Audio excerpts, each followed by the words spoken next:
Hello everyone. I hope आप सब अच्छे होंगे और अपनी गेट की प्रिपरेशन अच्छे से कर पा रहे होंगे। तो आज हम डिस्कस करते हैं गेट 2024 वाले पेपर से ऑर्डिनरी डिफरेंशियल इक्वेशन वाले क्वेश्चंस का सॉल्यूशन। तो इस वाले पेपर में 5 क्वेश्चन पूछे गए थे ओडी से, जो क्वेश्चन नंबर थे 24, 44, 45, 53 और 63। और ये वाले टॉपिक्स थे existence, uniqueness theorem of IVP, eigen values of SLP, system of OD को सोल्व करना और कॉशी आइलर जो ओडी होती है उसके सॉल्यूशन निकालना। तो ये वाले 3-4 टॉपिक्स हैं, इनसे क्वेश्चन पूछे गए थे। सबसे पहले देखते हैं क्वेश्चन नंबर 24। इस वाले क्वेश्चन में बोला गया है y1 and y2 are two different solutions of OD y dash plus sine of e की power x y is equal to cos of e की पावर एक्स प्लस वन, जहाँ पर x 0 से 1 क्लोज्ड इंटरवल में है। तो हमें ये y1 और y2 इस वाली ओडी के दो सॉल्यूशंस दे रखे हैं। हमें जो ये वाली ओडी दे रखी है उसके दो सॉल्यूशन है y1 और y2, और क्या बोला गया है टू डिफरेंट सॉल्यूशन, इसके दो अलग अलग सॉल्यूशंस दे रखे हैं।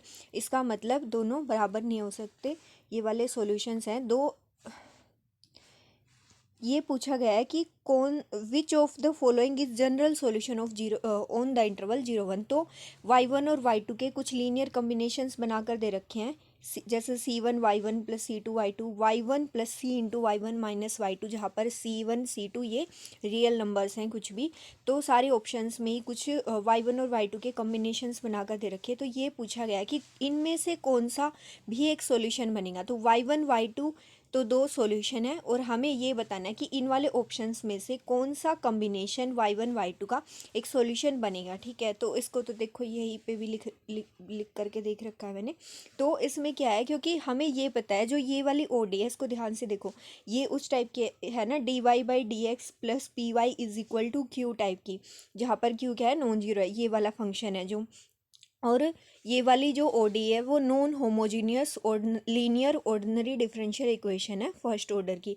और हमें पता है कि जो कोई भी लीनियर ओडी थी उसके लिए अगर वो नॉन होमोजीनियस है तो उसके जो सॉल्यूशंस का सेट होता है, जैसे हम बोल दें कि उसके कुछ मान लो n ऑर्डर की है तो n ही सॉल्यूशंस होते हैं, y1 y2 y3 yn। ठीक है, तो n एल आई सोल्यूशंस। ठीक है, तो जितने ऑर्डर के होते हैं उतने ही उसके एल आई सोल्यूशंस होते हैं। पर जो होमोजीनियस के केस में, और जो नॉन होमोजीनियस ओडी होती है, नॉन होमोजीनियस के लिए भी सॉल्यूशंस तो इतने ही होते हैं, पर उन सॉल्यूशंस का जो सेट होता है वो वेक्टर स्पेस नहीं बनाता है। तो उसमें क्या कंडीशन होती है, लेकिन होमोजीनियस अगर इधर जीरो होता है तो होमोजीनियस ओडी के जो सॉल्यूशंस का सेट होता है वो क्या, जैसे हम मान लेते हैं कि अगर एन ऑर्डर किया तो y1 y2 y3 and so on yn, और इंक्लूडिंग जीरो वेक्टर। ठीक है, तो फिर ये क्या बनाता है, एक वेक्टर स्पेस बनाता है। तो उस केस में अ, उन सॉल्यूशंस का जो कोई भी लीनियर कॉम्बिनेशन हम लेते हैं तो वो भी एक सॉल्यूशन बन जाता है। लेकिन जब होमोजीनियस ओडी होती है तो होमोजीनियस ओडी के केस में क्या होता है, सॉल्यूशंस का लीनियर कॉम्बिनेशन सिर्फ तभी सॉल्यूशन बनता है जब जो हमने कोफिशिएंट्स लिए हैं उस लीनियर कॉम्बिनेशन में, मान लो हमने ऐसा लिया है alpha y1 plus beta y2, तो जब alpha plus beta equal to 1 होते हैं, मतलब जो कोफिशिएंट्स का जो सम है, जो हमने लीनियर कॉम्बिनेशन के अंदर जो कोफिशिएंट्स इंक्लूड किए हैं उन कोफिशिएंट का सम अगर 1 होता है, सिर्फ तभी तभी वो उन सॉल्यूशंस का जो लीनियर कॉम्बिनेशन है, जैसे alpha y1 plus beta y2, अगर हम यहाँ पर दो सॉल्यूशंस की बात कर रहे हैं तो तब वो भी सॉल्यूशन बनता है। और अगर 1 के इक्वल नहीं है तो सॉल्यूशन नहीं बनता है। ठीक है, तो जैसे कि ये वाले ऑप्शंस दे रखे हैं, अब यहाँ पर है c1 y1 plus c2 y2। तो इस केस में तो हम देखेंगे जो कोफिशिएंट है उनका सम क्या बनेगा, c1 प्लस c2 बनेगा। और c1 c2 तो रियल नंबर से बिलोंग करते हैं, तो c1 प्लस c2 तो कोई भी रियल नंबर आ सकता है, जरूरी तो नहीं है कि 1 आए। और जो बी वाला ऑप्शन है, जैसे बी वाले ऑप्शन में क्या है, जैसे यहाँ पर y1, अगर हम y1 का कोफिशिएंट इकट्ठा करेंगे तो ये क्या बनेगा, 1 प्लस c इंटू y1 आएगा यहाँ से।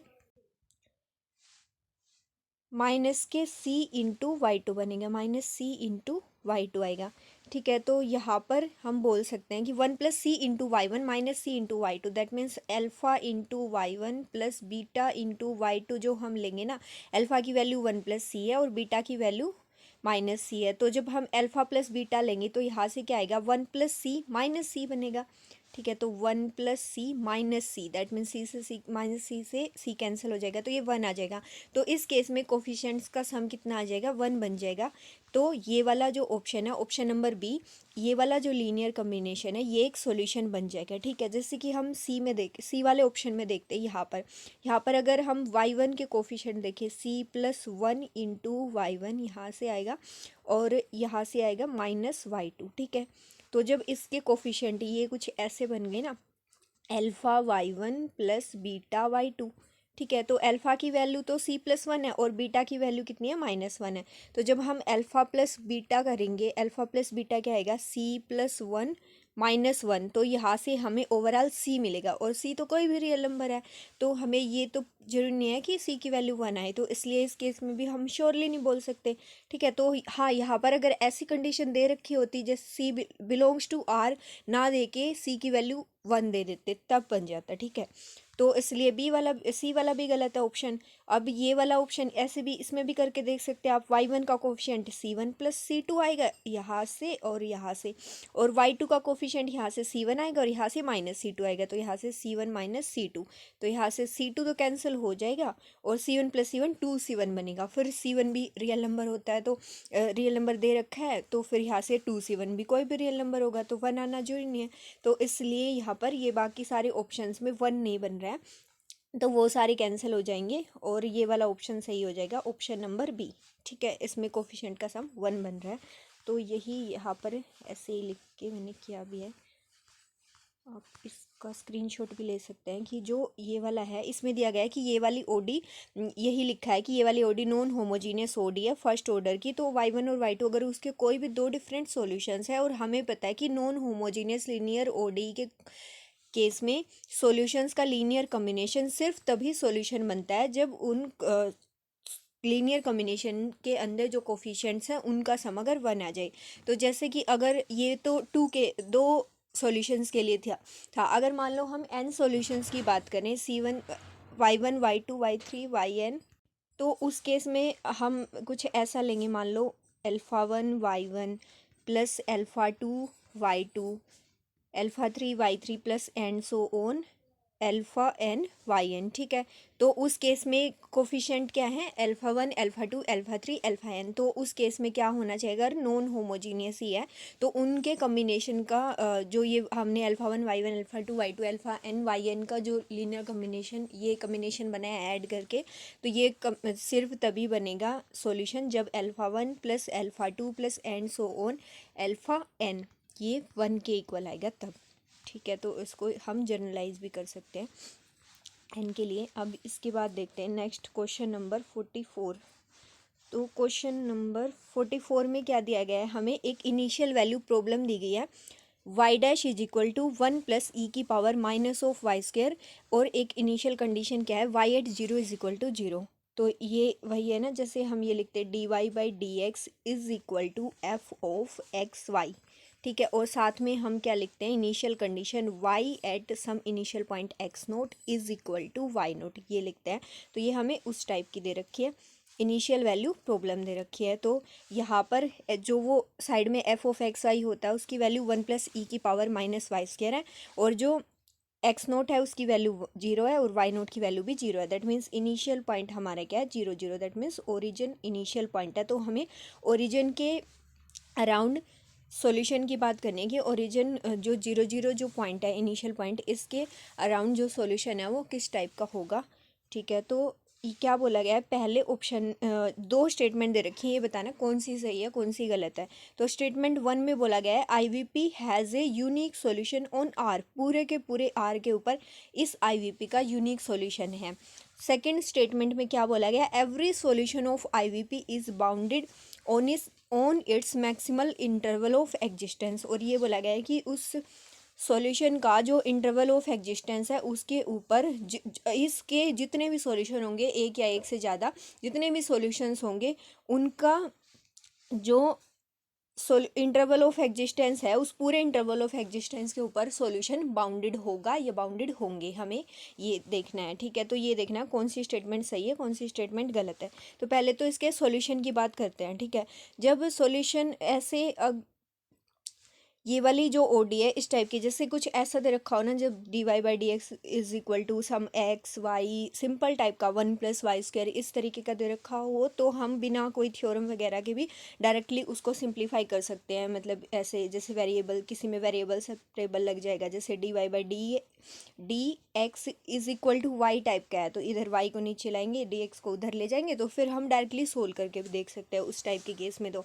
लेकिन इस वाली में हम देख सकते हैं कि ये वाली को सोल्व करना उतना आसान नहीं रहेगा।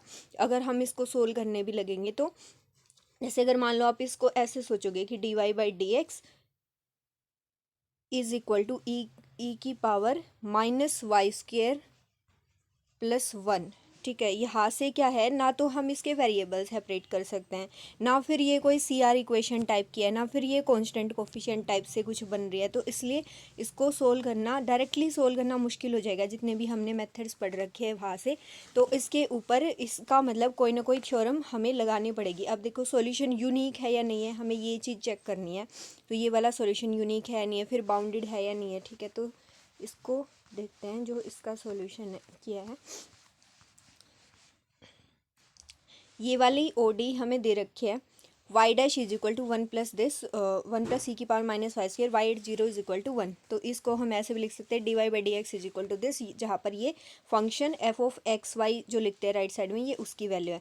तो हम क्या करते हैं, जो एग्जिस्टेंस और यूनिकनेस थ्योरम है, देखो दो चीज़ें हैं, एक तो एग्जिस्टेंस थ्योरम, एक एग्जिस्टेंस एंड यूनिकनेस थ्योरम। तो एग्जिस्टेंस थ्योरम क्या बोलती है कि जब इस टाइप की जो ओडी हमें दे रखी होती है d y by d x is equal to f of x y, तो अगर जो ये फंक्शन है एफ ऑफ एक्स वाई ये कंटिन्यूअस होता है, तो हम ये बोल देते हैं कि जो गिवन डिफरेंशियल इक्वेशन है उसका सॉल्यूशन, उसके पास एक सॉल्यूशन होता है, there exist a solution for given differential equation.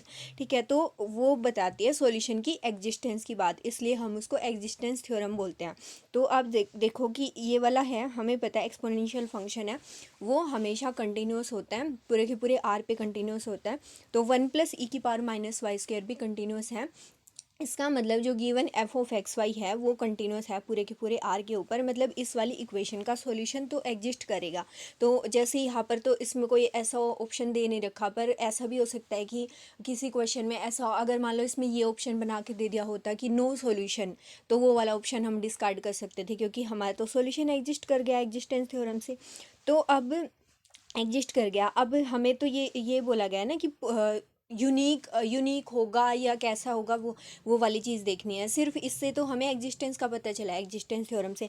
तो यूनिकनेस थ्योरम के लिए एक एक्स्ट्रा कंडीशन होती है, वो क्या होती है कि हमें ये देखना होता है कि जो ये f of x y function है वो with respect to y Lipschitz function है या नहीं है। ठीक है, अगर with respect to y Lipschitz है, वाई के रिस्पेक्ट में लिप्सिज अगर है, तो फिर हम बोल देते हैं कि ये जो गिवन डिफरेंशियल इक्वेशन है with this initial condition, given initial condition y at x naught is equal to y naught, तो ये वाली ओडी के पास क्या हो जाता है, यूनिक सॉल्यूशन हो जाता है। उस केस में हम अगर लिप्सिज हो गया विद रिस्पेक्ट टू y, तो हम सॉल्यूशन के एग्जिस्टेंस तो कंटिन्यूस होने से बोल दिया था, और अब लिप्सिज होने से हम क्या बोल देते हैं कि y के रिस्पेक्ट में partial derivative with respect to y जो आएगा फंक्शन f का, वो अगर लिप्सिज है, तो तब हम क्या बोल देंगे कि सॉल्यूशन जो होगा इसका एग्जिस्ट तो कर ही रहा था, पर वो सॉल्यूशन यूनिक होगा, एक से ज़्यादा सॉल्यूशन नहीं मिल सकते। ये हमें क्या बोलते हैं, एग्जिस्टेंस एंड यूनिकनेस थ्योरम बोलती है। ठीक है, तो अब क्या हमें देखना है, इसका partial derivative with respect to y. अब जो ये वाला फंक्शन है, ये वाला इसका जो पार्शियल डेरिवेटिव होगा विद रिस्पेक्ट टू वाई, हमने ये वाला देख लिया। और अब हमें क्या देखना होता है कि जैसे जब हम ये वाला देखना है कि जो गिवन जो भी हमें डोमेन दे रखे है, जैसे यहाँ पर एक्स वाई के ऊपर हमें कंडीशन नहीं दी, सीधा आर के ऊपर बोला गया एक्स वाई, तो इसका मतलब जब हम जो ये function f of x y जो हमने लिया है ना, एफ ऑफ एक्स वाई, इसकी जो डोमेन होगी ना, ये एफ ऑफ एक्स वाई कैसे होता है, ये टू वेरिएबल का फंक्शन है एफ ऑफ एक्स वाई। तो ये जो एफ ऑफ एक्स वाई है ये R2 से लेकर जो f है वो R2 से लेकर R के ऊपर डिफाइन है। ठीक है, आप देख सकते हैं कि जो f ऑफ एक्स वाई की वैल्यू है 1 + e⁻⁻y है। ठीक है, तो हम यहाँ पर क्या कर, यहाँ से हम x और y लेकर चलेंगे, f ऑफ एक्स वाई लेकर चलेंगे तो ये 1 + e⁻⁻y², यानी कि यहाँ से कोई हमें रियल नंबर मिलेगा, तो इसलिए ये फंक्शन R2 से R के ऊपर है। तो अब ये जो फंक्शन है, जैसे कि अगर हमें ना कोई डी दिया हुआ, कई क्वेश्चंस में क्या ले देते हैं कि ऐसे लिख के दे देते हैं कि ये जो डी है ना ये सबसेट है R2 का, ठीक है, उस वाली डोमेन के ऊपर, लेकिन यहाँ पर कोई हमें ऐसा डी डिफाइन करके नहीं दे रखा है, तो इसलिए ये फंक्शन टोटल, या तो ऐसा भी लिख देते हैं कि जो ये एफ है ना वो डी जो कि एक सबसेट है R2 का, उससे लेकर R के ऊपर डिफाइन है। ठीक है, तो यहाँ पर पूरे एक्स वाई आर के ऊपर ही ले रखे हैं, तो ये वाला जो फंक्शन है ये R2 से R के ऊपर डिफाइन कर रखा है। तो ये वाले फंक्शन को दो चीज़ें होती है, एक लोकली लिप्सिज की बात होती है, एक ग्लोबली लिप्सिज की बात होती है। ठीक है, अब देखो कि जैसे यहाँ पर हमने क्या लिया है, और लिप्सिज होने का मतलब क्या होता है, उसका हम अगर ये वाली सफिशेंट कंडीशन होती है, अगर हम ये कंडीशन दिखा देते हैं कि partial derivative of f with respect to y अगर बाउंडेड है, तो हम बोल देते हैं कि ये वाला जो फंक्शन f है वो लिप्सिज है विद रिस्पेक्ट टू y, क्योंकि ये वाली कंडीशन सफिशिएंट होती है कि ये वाली कंडीशन सेटिस्फाई हो गई तो हमारा फंक्शन y के रिस्पेक्ट में लिप्सिज बन जाएगा। ठीक है, तो अब यहाँ से क्या हो गया, देखो हम क्या करते हैं कि उस solution existence, unique solution exist करेगा, ये चीज़ बता दी। अब यूनिक सॉल्यूशन की एग्जिस्टेंस के साथ हम क्या करते हैं, जैसे हमारी जो डोमेन है वो डोमेन पूरा R2 हो गया, R2 जो प्लेन है वो पूरा का पूरी की पूरी ये वाली डोमेन है फंक्शन की। अब हम क्या करते हैं कि उस डोमेन में एक हम ये निकालते हैं कि उस सॉल्यूशन का इंटरवल ऑफ एग्जिस्टेंस निकालने के लिए, जैसे कि हम ए रेक्टेंगल डिफाइन करते हैं कि ये वो छोटा से छोटा इंटरवल, जैसे कि जिसको हम पिकार्ड थ्योरम के थ्रू भी निकालते हैं कई बार। तो यहाँ से क्या होता है कि हम वो रेक्टेंगल आर करके ऐसे डिफाइन करते हैं कि उसमें वो एक्स वाई आएंगे सच दैट कि जैसे यहाँ पर हमारा 0 0 था, ठीक है, तो इसके अराउंड कुछ हमें ऐसा रेक्टेंगल बनाना है, ये वाला जो हमारी गिवन डोमेन के अंदर कंटेन करेगा, ये वाला जो है ना ये डोमेन के अंदर कंटेन होता है। तो यहाँ पर डोमेन R2 है, तो वो किस तरीके से डिफाइन करते हैं कि एक्स वाई आएंगे ये वाले रेक्टेंगल के अंदर, वो वाले एक्स वाई लेने हैं जिनके लिए x माइनस एक्स नोट का modulus less than equal to some a, कोई पॉजिटिव रियल नंबर, और y माइनस वाई नोट का हम यहाँ पर x माइनस एक्स नोट लेते हैं, y माइनस वाई नोट लेते हैं, लेकिन इस केस में हमें दे रखा है y0 = 0, that means x note की वैल्यू भी 0 और y नोट की वैल्यू भी 0 है, तो इसलिए यहाँ पर x माइनस 0 का modulus less than equal to a लिख दिया, y माइनस 0 का modulus less than equal to b लिख दिया। ठीक है, तो यहाँ से हम बोल सकते हैं mod of x less than equal to a and mod of y less than equal to b। तो ये वाली कंडीशन की हेल्प से यहाँ से हम बता सकते हैं कि ये वाला फंक्शन हमारे इस वाले रेक्टेंगल, या फिर ये वाला जो रेक्टेंगल हमने कंसीडर किया है गिवन डोमेन के अंदर जो था, उसके ऊपर हमारा जो ये वाला y अगर बाउंड हो गया तो y के बाउंड होने से ये एफ वाई का जो मॉडुलस है इसकी वैल्यू भी क्या मिल जाएगी, हमें बाउंडेड मिल जाएगी। और ये वाली वैल्यू बाउंडेड मिलने से हम क्या बोल सकते हैं, partial derivative with respect to y bounded है, दैट मीन्स ये वाला फंक्शन क्या बन गया, लिप्सिज बन गया। ठीक है, और आप ये भी देख सकते हैं ये लोकली लिप्सिज बना है, क्योंकि हमने ये वाला रेक्टेंगल के अकॉर्डिंग लिया है ना, y को बाउंड किया है, तब ये क्या बन गया, लिप्सिज बन गया। ठीक है, लिप्सिज है तो इसका मतलब सॉल्यूशन क्या होगा, यूनिक सॉल्यूशन एग्जिस्ट करेगा। तो अब क्या होता है कि यूनिक सॉल्यूशन एग्जिस्ट करेगा। अब वो यूनिक सॉल्यूशन कहाँ तक एग्जिस्ट करेगा ये भी बात होती है, जैसे कि हमने जो सॉल्यूशन बनाया है वो यूनिक करेगा, जैसे कि यहाँ पर फर्स्ट स्टेटमेंट में बोला कि unique solution for all R, that means जहाँ पर x पूरे, हम रियल नंबर में से कुछ भी r ले लें तो पूरे के पूरे r में एग्जिस्ट करेगा, ये वाली चीज़ हमें देखनी है। अब ये वाला रिजल्ट होता है कि अगर हमारा ये जो यूनिक सॉल्यूशन एग्जिस्ट कर गया हमें पता है, लेकिन यहाँ से हमने क्या बताया कि वो जो डोमेन है ना वो हमने लोकली लिप्सिज बताकर कि बोल दिया यूनिक सॉल्यूशन है।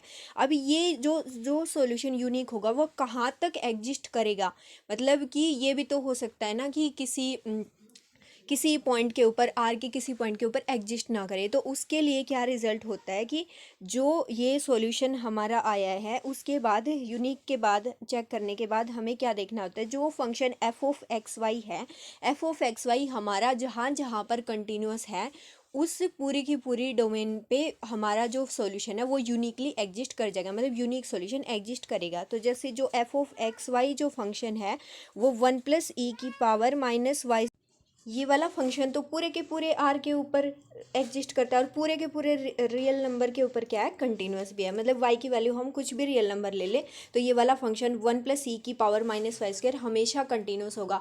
इसलिए जो हमारा जो यूनिक सॉल्यूशन आया है ना वो पूरे के पूरे आर पे एग्जिस्ट करेगा, ठीक है।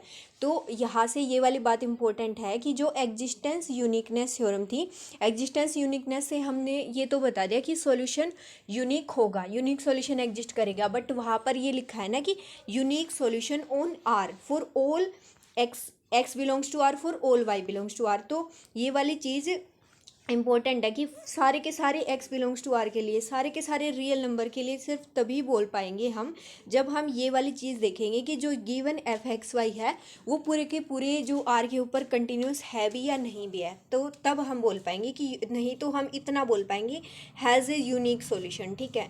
तो आर के ऊपर इसीलिए बोल दिया है कि क्योंकि ये वाला फंक्शन पूरे के पूरे आर के ऊपर कंटिन्यूस था, ठीक है। तो इसका मतलब फर्स्ट स्टेटमेंट तो सही हो गई। अब फर्स्ट स्टेटमेंट के सही होने से हम कुछ ऑप्शन को डिस्कार्ड कर सकते हैं, जिनके अंदर फर्स्ट को फॉल्स दे रखा होगा उनको डिस्कार्ड कर देंगे। जैसे कि दोनों को फॉल्स दे रखा है तो ये वाला गलत हो जाएगा, जिसमें फर्स्ट को फॉल्स दे रखा है तो और किसी में फर्स्ट को, हाँ इसमें फर्स्ट को फॉल्स दे रखा है ये भी गलत हो जाएगा। तो इसका मतलब इन दोनों में से कोई ना कोई सही होगा। अब हमें सेकंड को चेक करना होगा। सेकंड में क्या बोला है, सॉल्यूशन क्या होगा, बाउंडेड बनेगा, ये चेक करना है बाउंडेड होगा या नहीं होगा। अब उसका मैक्सिमल इंटरवल ऑफ एग्जिस्टेंस के ऊपर, ठीक है। Maximal of interval of existence क्या होता है कि बड़ा से बड़ा इंटरवल, कितने बड़ा इंटरवल हो सकता है। जैसे कि हम यहाँ पर आर की बात कर रहे थे, जैसे यहाँ पर इनिशियल पॉइंट 0 0 था तो इनिशियल पॉइंट से हम कितना लेफ्ट राइट में जा सकते हैं जहाँ तक सॉल्यूशन एग्जिस्ट करता हो, कि बड़े से बड़े कहाँ तक। जैसे हमने बोला है ना कि यूनिक सॉल्यूशन एग्जिस्ट तो करेगा, इनिशियल पॉइंट के नेबरहुड में बात कर रहे हैं हम कि यूनिक सॉल्यूशन एग्जिस्ट करेगा। अब वो यूनिक सॉल्यूशन इनिशियल पॉइंट के कितने राइट में एग्जिस्ट कर सकता है, कितने लेफ्ट साइड में एग्जिस्ट कर सकता है, वो वाली चीज़ देखनी होती है। इसको हम क्या बोलते हैं, मैक्सिमल इंटरवल ऑफ एग्जिस्टेंस या फिर ग्लोबल इंटरवल ऑफ एग्जिस्टेंस, ठीक है। तो अब हमें ये और चेक करना है कि सॉल्यूशन बाउंडेड होगा या नहीं होगा। अब देखो यहाँ पर सॉल्यूशन अगर हम निकाल पाते तो हम डायरेक्टली बोल देते, पता चल जाता वहाँ से कि बाउंडेड है या नहीं है, पर इसका सॉल्यूशन निकालना आसान काम नहीं है। तो इसलिए हमें कोई ना कोई थ्योरम ही यूज करनी है जिसकी हेल्प से हम बाउंडेडनेस या अनबाउंडेडनेस बता पाएँ। तो ठीक है, तो ये वाले चैप्टर के अंदर थ्योरम्स बहुत इंपॉर्टेंट है, हमें अपने रिजल्ट्स अच्छे से याद रखने होंगे तभी हम ये वाले क्वेश्चन कर पाएंगे।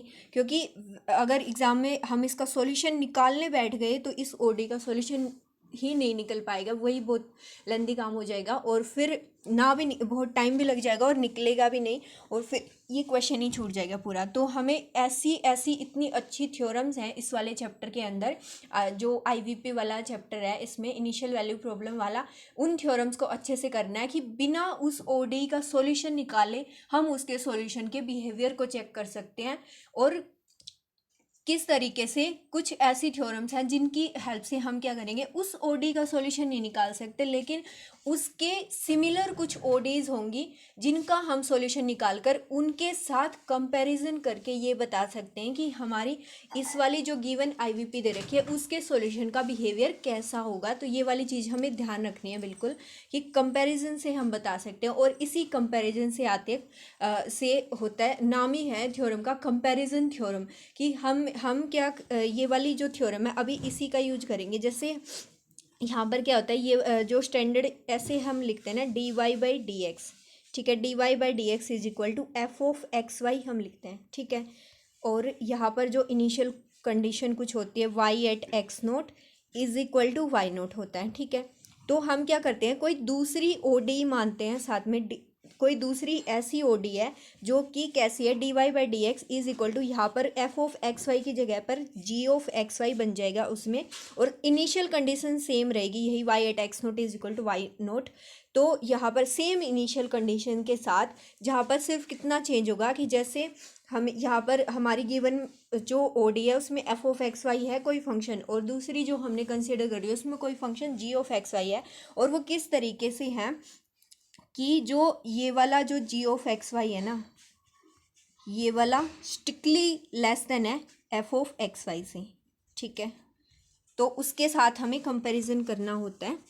इसीलिए अब ये वाली ओडी के अकॉर्डिंग हम क्या मान सकते हैं कि जैसे हमें ये पता है कि जो 1+e⁻y² है, जो 1+e⁻−y² है, ये वाला जो फंक्शन है वो हमेशा किससे बड़ा होगा, 1 से हमेशा बड़ा होगा। ठीक है, क्योंकि e⁻−y² है वो 0 से 1 के बीच में आएगी उसकी वैल्यू कुछ ना कुछ।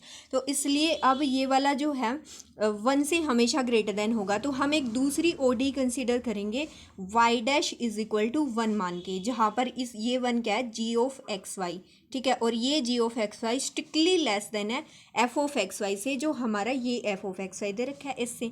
ठीक है, तो इसी तरीके से आगे मैंने सोल्व किया है इस वाले क्वेश्चन को 44। ठीक है, इसका आगे वाला ये मान लिया हमने कि ये वाला f(x)y स्ट्रिक्टली ग्रेटर देन है 1 से, जिसको हमने g(x)y आएगा यहाँ पर g(x)y कंसिडर कर लिया। तो हेंस बाय कंपैरिजन थ्योरम अब हमने क्या मानी, ये दूसरी ओडी कंसिडर करी है with same initial conditions. Consider the another initial value problem with same initial condition y'=1 लिया है, सिर्फ वो वाला e⁻−y² जो साथ में ऐड था वो रिमूव कर दिया इसमें से। सेम इनिशियल कंडीशन y@0=0, या फिर ये हम इसको ये बोल सकते हैं। ठीक है, तो यहाँ पर हमें पता है कि ये f स्ट्रिक्टली ग्रेटर देन है g से, जहाँ पर g को हमने 1 लिया है। तो कंपैरिजन थ्योरम क्या बोलते हैं कि जो एक तो हमें दे रखी है dy/dx=f(x)y और y@x0=y0, और दूसरी क्या है कि dy/dx=g(x)y with y@x0=y0, same initial condition के साथ। तो अगर f स्ट्रिक्टली ग्रेटर देन है g से, तो अब देखो f किसके लिए था, जो गिवन फर्स्ट इक्वेशन थी, फर्स्ट IVP थी, और g किसके लिए है, ये वाली के लिए जो हमने सेकंड कंसीडर करी है। तो उसमें से f स्ट्रिक्टली ग्रेटर देन है g से, तो जो पहली वाली के लिए जो हमने f यूज किया था, दूसरी वाली के लिए g यूज किया है, तो जो पहली वाली IVP है उसका जो सॉल्यूशन होगा वो स्ट्रिक्टली ग्रेटर देन आएगा दूसरी वाली IVP से। ठीक है, जो रिलेशन इनके अंदर है f और g के अंदर, यही रिलेशन क्या बनेगा, उनके सॉल्यूशंस ODE के सॉल्यूशंस के अंदर बनेगा। ठीक है, तो हम ये बोलेंगे, मान लो कि हमारी जो फर्स्ट वाली थी, जो हम जिसका सॉल्यूशन हमें निकालने को बोला है, उसके लिए हमने φ1 मान लिया। ठीक है, तो जो ये दूसरी वाली है इसके लिए कुछ φ2 मान लिया। तो सेम रिलेशन होगा कि मान लो इस वाली के लिए हमने φ1 मान लिया, इसके लिए जी सेकंड वाली के लिए, इसके लिए φ2 कुछ भी मान लो, कि इस वाला f वाली के लिए जो ये φ2 होगा, मान लो पहली वाली के लिए φ2 मान लिया, दूसरी वाली के लिए φ1 मान लिया, तो ये स्ट्रिक्टली ग्रेटर देन होगा φ1 से। ठीक है, अब ये 1 लेके तो हम आसानी से सोल्व कर सकते हैं, क्योंकि हमने ऐसी ले ली ना जिसके लिए हम आराम से सोल्व कर पाएंगे। तो y'=1 dy/dx=1, तो dy/dx=1 को तो हम आराम से सोल्व कर सकते हैं, dy=dx, दैट मीन्स y=x+c, और इनिशियल कंडीशन का यूज किया तो c की वैल्यू 0 मिल गई, दैट मीन्स हमें y क्या मिल गया, y=x। ठीक है, तो अब क्या हो जाएगा, यहाँ से जो ये वाला है, देखो इसमें मैंने थोड़ी मिस्टेक कर रखी है φ2 φ1 लिखने में, तो अब यहाँ से ये कर सकते हैं कि यहाँ से ये आएगा φ1 इज स्ट्रिक्टली ग्रेटर देन φ2। ठीक है, दूसरी वाली के लिए φ2 मान लिया, पहली के लिए φ1 मान लिया। ठीक है, तो ये वाला है, जो इसका जो सॉल्यूशन है ना y=x आ गया, जो हमने सेकंड ODE कंसिडर करी थी। ठीक है, तो अब इसका जी छोटा था ना, तो इसका जो सॉल्यूशन होगा ना, इसको मान लो φ2, तो ये y=x है, तो ये वाली लाइन बनेगी सॉल्यूशन, ये वाला सॉल्यूशन छोटा होगा, और जो हमारा सॉल्यूशन पहली वाली का जो निकालना था वो कुछ φ1 मान लो या फिर y1 मान लो, वो इससे हमेशा क्या होगा, बड़ा होगा। इससे बड़ा होगा तो इसका मतलब कुछ इधर रहेगा, इससे ऊपर रहेगा हमेशा, y=x वाली लाइन से हमेशा ऊपर रहेगा। तो देखो y=x वाली लाइन ही खुद क्या है, अनबाउंडेड है, तो इससे ऊपर रहेगा इधर की साइड कहीं ना कहीं, तो ये वाला सॉल्यूशन कभी बाउंडेड हो ही नहीं सकता, ये वाला। तो ये वाला मान लो φ2 है और ये वाला φ1 है, हमारी जो गिवन ODE है उसका सॉल्यूशन। तो इसका मतलब सॉल्यूशन कभी भी बाउंडेड नहीं हो सकता, हमेशा ही अनबाउंडेड होगा। हमने ये वाला बिना सॉल्यूशन निकाले उस सॉल्यूशन का बिहेवियर बता दिया किसी दूसरी ODE के साथ कंपेयर करके। तो इसलिए ये वाली थ्योरम इम्पोर्टेंट है, कंपैरिजन थ्योरम। तो इसलिए हम बोल सकते हैं कि जो सॉल्यूशन जो 5(1)x अगर सॉल्यूशन हम माने वो हमेशा स्ट्रिक्टली ग्रेटर देन होगा x से। सो जो क्योंकि y is equal to x किसका सॉल्यूशन था, इस वाली जिससे हमने कंपेयर किया, तो हमेशा इससे बड़ा होगा, दैट मीन्स क्या होगा, अनबाउंडेड होगा। तो इसलिए जो सेकंड स्टेटमेंट में बाउंडेड बोल रखा था वो वाली स्टेटमेंट फॉल्स है। That means first statement true है और सेकंड स्टेटमेंट फॉल्स है। इसका मतलब ऑप्शन बी सही है। तो ऑप्शन बी में बोला था कि फर्स्ट स्टेटमेंट तो ट्रू है और सेकंड स्टेटमेंट फॉल्स है। ठीक है, तो इसमें हमने इस वाले क्वेश्चन में दो चीज़ें रिवाइज करी है। एक तो एग्जिस्टेंस और यूनिकनेस थ्योरम का यूज करना, और दूसरी चीज़ क्या रिवाइज करी है, कंपैरिजन थ्योरम रिवाइज करी है। तो ये दोनों ही आईवीपी वाले चैप्टर के दोनों ही इंपॉर्टेंट कंसेप्ट हैं, एग्जिस्टेंस यूनिकनेस थ्योरम और ये वाला कंपैरिजन थ्योरम वाला। तो आई होप आपको ये वाला क्वेश्चन अच्छे से क्लियर हो गया होगा। इसके जो बाकी 3 क्वेश्चंस हैं, 2 क्वेश्चन अब हमने अभी किए हैं, बाकी जो 3 क्वेश्चन हैं उनको हम अगले लेक्चर में कवर करेंगे। Thank you, all the very best.